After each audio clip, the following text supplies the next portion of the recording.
Assalamualaikum warahmatullahi wabarakatuh. Bertemu lagi sahabat-sahabat di sajian hikmah sore kali ini, hari ke-22 Ramadan 1441 Hijriah. Seperti biasa, kembali saya akan menyampaikan nasihat-nasihat dari Rasulullah SAW untuk kita semua.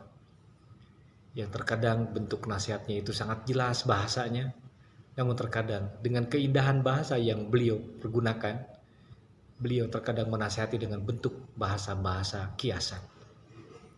Dan di antara nasihat Rasulullah SAW yang sangat indah bahasanya, karena dikemas dengan bentuk kalimat-kalimat perumpamaan, adalah nasihat beliau teruntuk Abu Dzar Al-Ghifari radhiyallahu an. Memang isi wasiat itu pada asalnya adalah dari Rasulullah kepada Abu Dzar Al-Ghifari, tetapi umum berlaku juga untuk kita. Isinya untuk kita amalkan, isinya untuk kita perhatikan, dan isinya untuk kita pahami bersama. Apakah nasihat dari Rasulullah SAW kepada Abu Dzar Al-Ghifari itu? Dalam hal ini, Abu Dzar Al-Ghifari meriwayatkan sebuah hadis. Kata Abu Dzar Al-Ghifari, pada satu hari, aku bertemu dengan Rasulullah SAW. Kemudian baginda Rasulullah SAW membawaku ke satu tempat. Kemudian kami berdialog, kami berbincang-bincang dengan penuh kehangatan, dengan penuh keakraban, layaknya seorang sahabat dengan sahabat lainnya. Tapi beliau memiliki kedudukan yang sangat mulia. Beliau adalah manusia yang paling agung, yang diutus oleh Allah untuk menjadi suri tauladan. Kemudian Rasulullah SAW berkata kepadaku, kata Abu Dzar Al-Ghifari, wahai Abu Dzar, aku wasiatkan kepadamu 4 perkara yang dengan kamu mengamalkannya, maka pasti kamu akan selamat dunia dan akhirat. Kemudian Abu Dzar Al-Ghifari berkata, wahai Rasulullah, nasihat apakah itu? Maka kemudian Rasulullah SAW bersabda, yang pertama, wahai Abu Dzar, hendaklah engkau senantiasa memperbaharui kapalmu, karena sesungguhnya lautan itu sangat dalam. Yang kedua, wahai Abu Dzar, senantiasa perbaikilah amal-amal solehmu, karena sesungguhnya perjalananmu masih sangat jauh. Dan yang ketiga, wahai Abu Dzar, ringankanlah beban hidupmu, karena sesungguhnya kamu akan menghadapi cobaan dan rintangan yang sangat berat.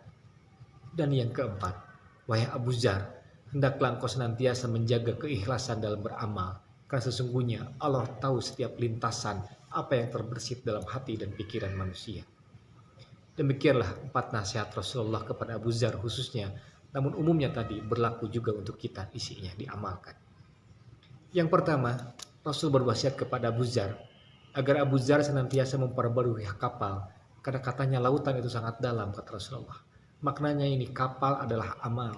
Berarti Rasulullah menyuruh kepada Abu Dzar dan menyuruh kepada kita semua, hendaklah setiap saat kita memperbaharui amal kita, meningkatkan kualitas amal kita.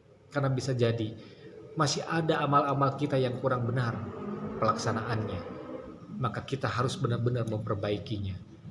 Kita harus benar-benar terus serius untuk belajar meningkatkannya. Rasulullah SAW saja sangat khawatir jika amalnya tidak meningkat semakin baik, jika amalnya ditolak oleh Allah Subhanahu wa Ta'ala. Apalagi kita harus dan sudah selayaknya harus lebih serius dan lebih khawatir jika amal-amal kita tidak semakin baik. Karena jika amal kita tidak semakin baik, malah kita semakin menurun, maka berarti kapal itu tidak akan sampai kepada tujuan. Kalau amal diumpamakan seperti sebuah kapal. Yang kedua, nasihat Rasulullah kepada Abu Dzar adalah hendaklah senantiasa memperbaiki persiapan atau senantiasa meningkatkan bekal kehidupan. Karena sesungguhnya perjalanan hidup itu masih jauh.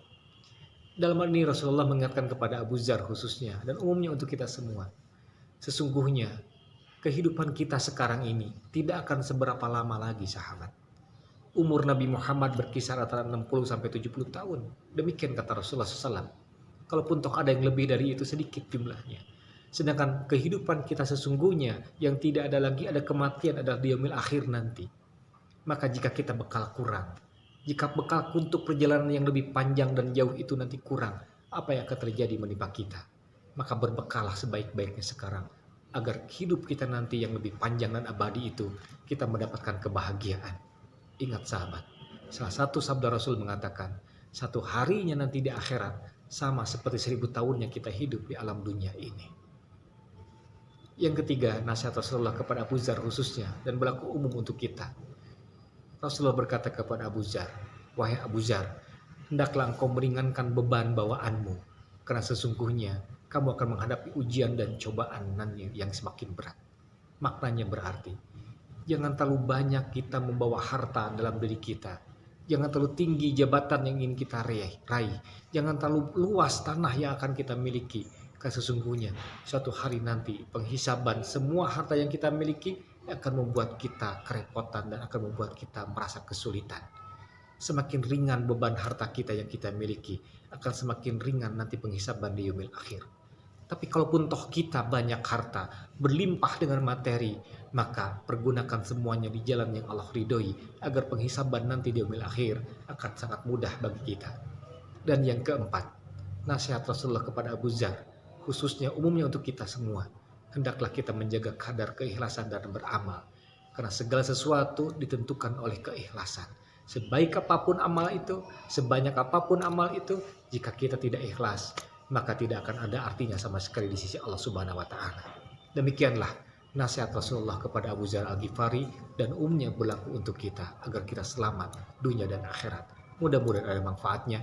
Insya Allah besok kita bertemu lagi. Assalamualaikum warahmatullahi wabarakatuh.